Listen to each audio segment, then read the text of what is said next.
told them about our three main demands. The most non-negotiable demand is Dharmendra Pradhan's resignation or him being fired from the cabinet. Number two is the 1 crore compensation for the families of the dead NEET victims.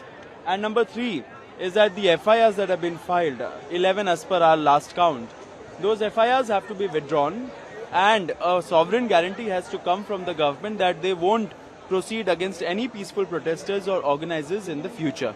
That sovereign guarantee has to come. At the same time, we also told them about the further talks that we want to have with them on the 5-point policy demand charter that we had launched many days ago.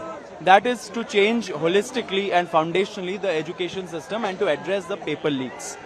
Along with this, we also told the government about the many instances of detention of young people in Delhi who were either on their way to Jantar Mantar or were going away from Jantar Mantar with food and other things. These young people have been detained and they have continuing to detain them since yesterday. The government told us, both ministers, Nadda and Jitendra Singh ji, they told us that nothing of this sort is happening. However, there are instances, and for that they said that they are sure that nothing like this will happen from now on.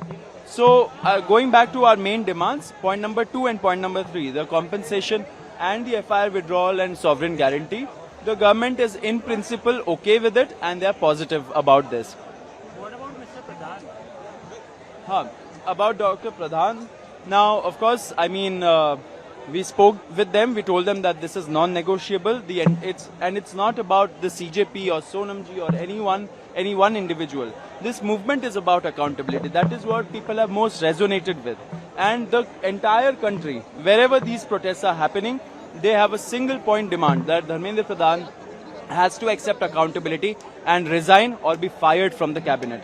There is no way that this can be negotiated over. We have told the government has told us that they will talk to their top leadership and they will get back to us tomorrow at 3:30.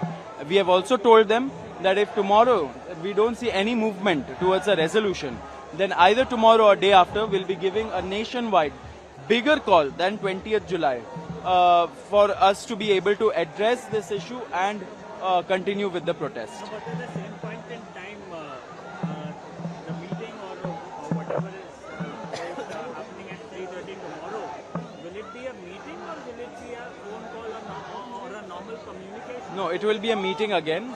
That is what we happen to understand from our talks. We'll be meeting them tomorrow at 3:30 p.m. It will be about resignation, right? Nothing No, it will be about all of these demands and how to proceed further.